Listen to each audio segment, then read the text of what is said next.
Yeah, okay, so we changed the proportion so that it's in portrait view. iPad 1024 768. And currently we are in which axes, Rob?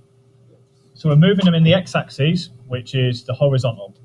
And now we need to make them go up. So we're using, as you say, the y-axis. If the top left corner of the stage, bearing in mind the sizes we've got are 1024 in height, 768 in width, yeah? Top left corner is registration point. So in coordinates terms, that's 0, 0. What, Ash, are the coordinates? If top left is 0, 0, what are the coordinates of the bottom right?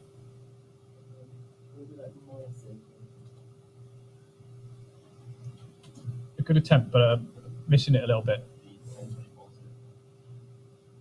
Bottom left corner would be 1024, 0. Bottom right corner would be 1024, 768. In which case, what type of numbers are those numbers? Are they coordinates when they're together? But I mean the numbers themselves, just the integers. What are they? They are positive numbers.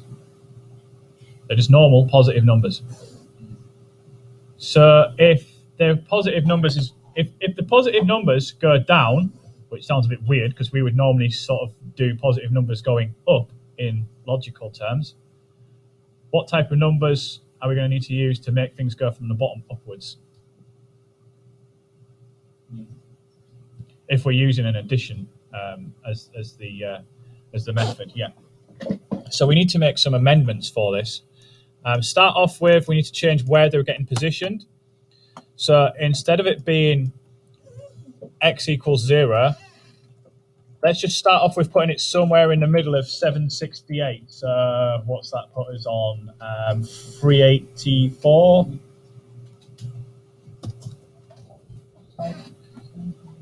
And the y, we're going to set to, Ben? We want it to be at the bottom. No, we want to be at the very, very bottom. So, 0. Someone else try again. 0 would be where? Rob said it. At the top. How big is it? 1024. And where is 1024 on the stage? 1024 0, yeah. So 1024 in the y-axis is at the bottom. You get that much, Ash. So if that's the case, where are we putting it? We want it to be at the bottom, so the number is... Okay, so 1024. Let's change what it says about Vx to be Vy, so we're clear about where we're going to be making movements. And then in the move circle function, rather than changing the x, we are changing the what, Rob? Rather than changing the x, we're changing the y. And rather than being the x now, Emily, what's it going to be? A little bit louder. Y, yep. Okay. And if we want it to go upwards, Ash, what are we going to do to that number 5? Bear in mind that we're adding a number to its position. It's already at 1024. What are we going to do to this number to make it go up? Special type of number we're going to use? Close, in that you had a 50-50 choice and didn't get the right one. So if it's not positive, it's... Okay. Don't ask me why we're doing it this way. It's nice to get some maths involved, I suppose. You could always just take it away. And rather than tracing out the target X, I'm going to trace the target Y. Let's just see if it works first. There we go, bubbles rising up.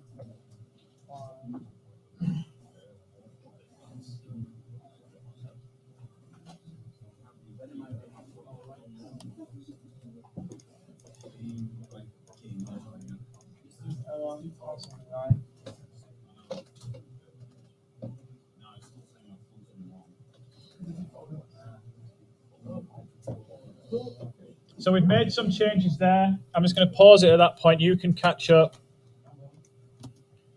Okay. So when we're going to try and create random numbers, I'm doing this in WordPad just to go through it first. Animate or ActionScript 3 has a library called Math, and inside of Math, it's got everything you could possibly need for maths, like logarithms, pi, sine, all sorts of things like that.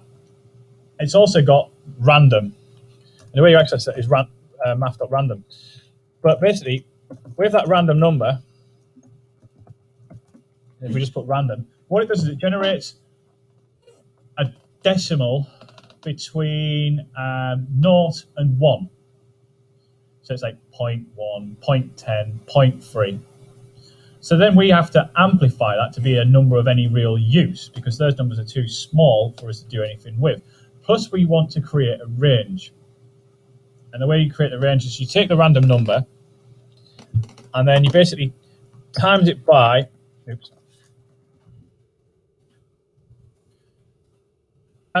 like the maximum minus the minimum plus the minimum. It's never 0, always the minimum of whatever you want it to be. And so it's kind of like, all right, in this example, our maximum is going to be what, roughly? How wide's the screen? So 768. We don't want things to be off screen, do we? Okay, so if we don't want it to be off screen, like don't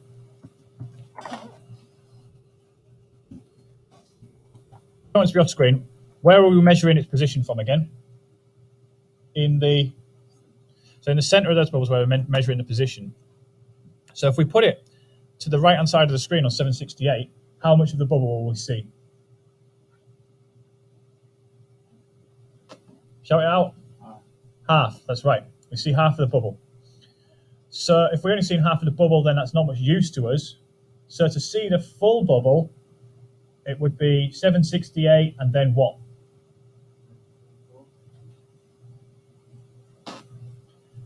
We don't know how wide the bubble is at this point in time, so you're just going to use fractions.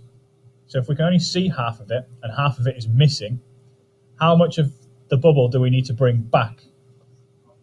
So we bring half of it back, and the way we do that is we take 768 and we take off half the bubble width if we want it to fit perfectly in.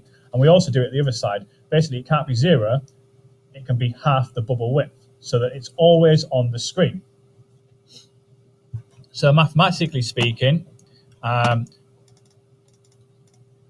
we can do that without actually knowing the size, which is a useful thing. And these are the biggest our bubbles are going to be. So I'm just going to open a recent one. This one here, and I'll just get the syntax right. There we go. So I'm not actually going to use the y in this case.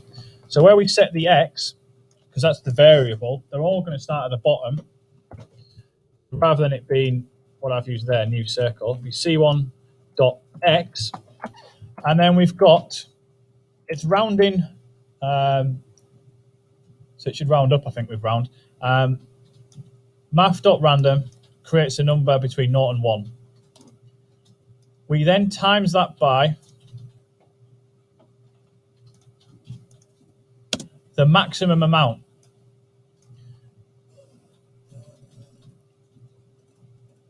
Which we could get by doing this. Don't type it all out yet. We need to put a line in first. Let's just set ourselves a constant, essentially. We want max right,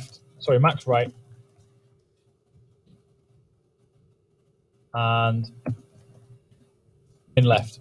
These are both going to be integers, or you could put number if you want. And the equal and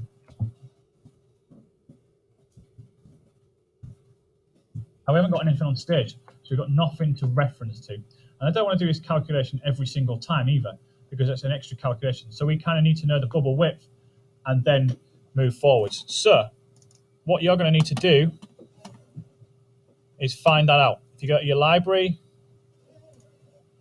go into your circle, select it, and then look at properties and find out how wide it is. In this case, mine's 274. I'm quite happy to round that to 275. So in my code, I'm going to have 768 minus what's half of 275. I could get it to calculate it for me. 275 over 2. And on the left, it's just going to be 275 over 2.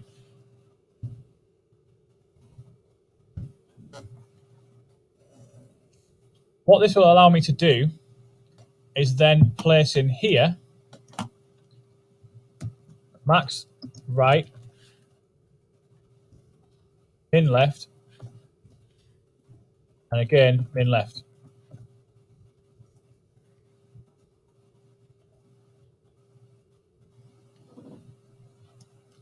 So those numbers that I've just created,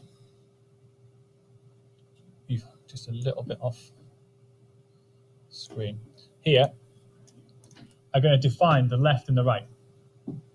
So in principle, even if you can't do the numbers, you understand what we're doing there. We're setting a minimum position on the left in terms of x and a maximum position in terms of x on the right.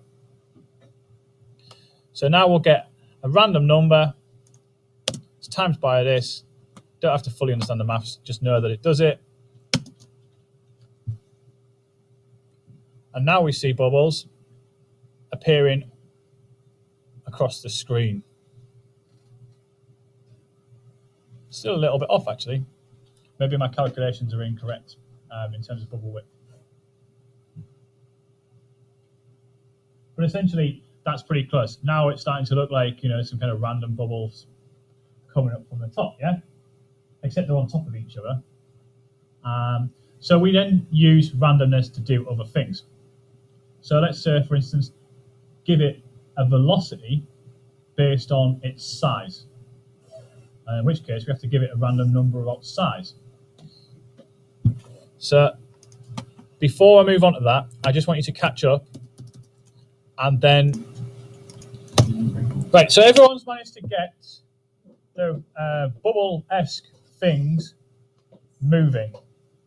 I think the next logical thing to do is for us to have a deviation in size. So let's give them a randomness of size. We can take that by saying, okay,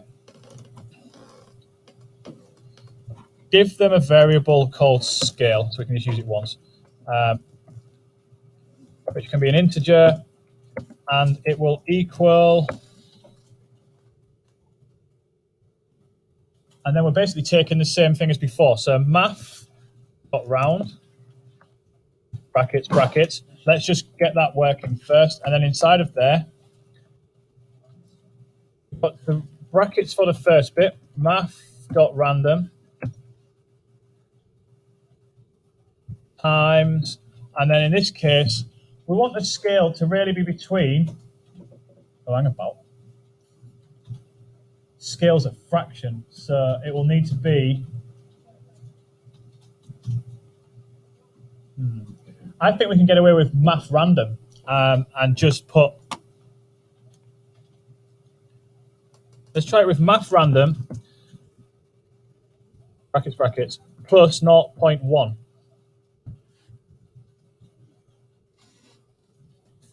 This will mean that we work, it should give it as a percentage.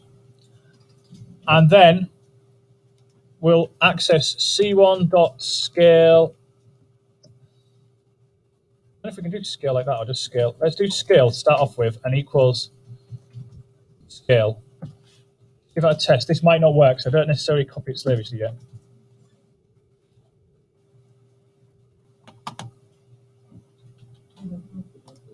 Okay, let's go with scale X. Copy this, paste it, scale Y. Test it first. Okay, so it doesn't like the fraction. Good. So math.round, math.random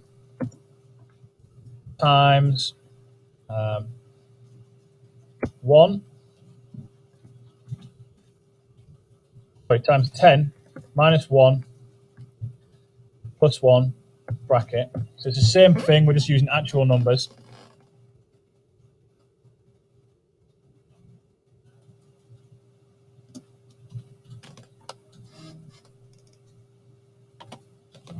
Missed that one.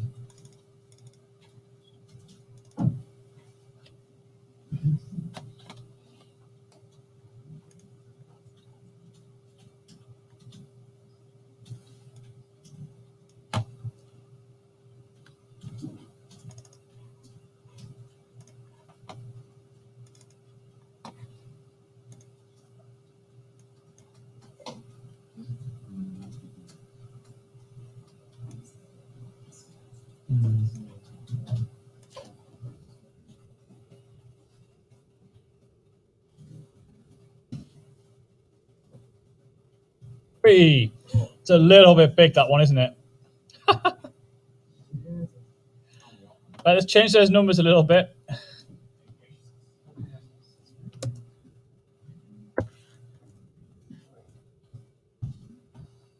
I'm going to go right down to 0.2.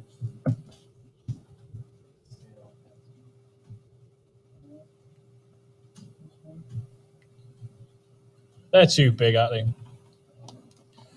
Let's try 1. So they go up to that size.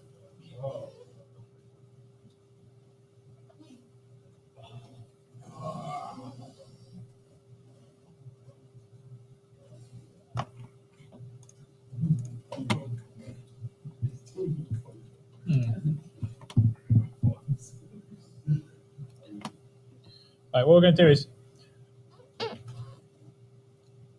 it's obviously working when we make bigger numbers. I don't necessarily want really, really huge bubbles. I'd like to make them smaller rather than bigger. Now, strictly speaking, if I'm just going to comment this out for a second, and with the scale X, I'm going to tell them that it's going to be 0.2.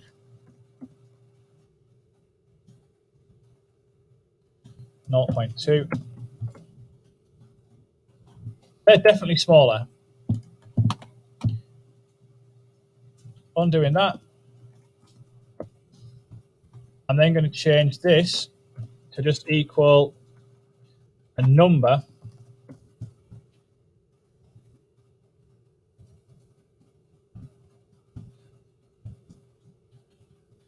And then I'm just going to change that to random again.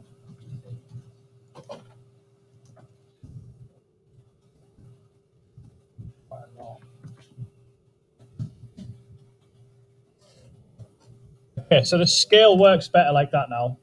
The problem was it was because I'd set it as an integer. An integer is a whole number, but it actually needs a decimal so that it can be a fraction of itself. And you see little tiny, tiny, tiny little ones there as well. Okay, so we're back on track now. That one line, or those 2 lines, are what we're looking at.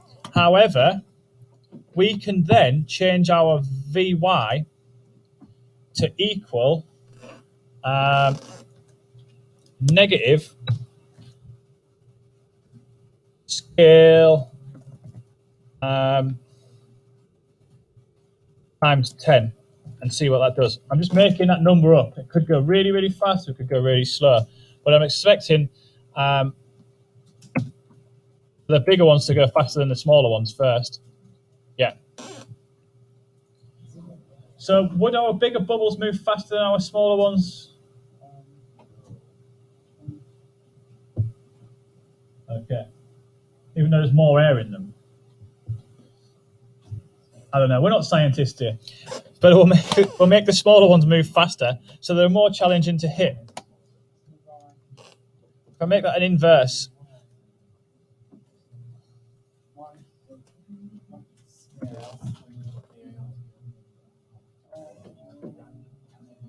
oh, going the wrong way now.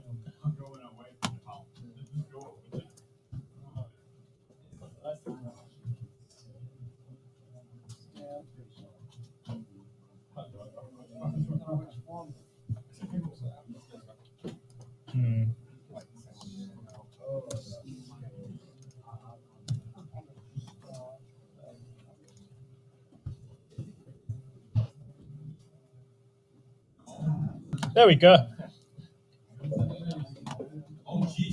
Yeah, they're moving fast now, aren't they? So perhaps we don't need to times it by 10. Let's just go -1 over scale and see how fast they move.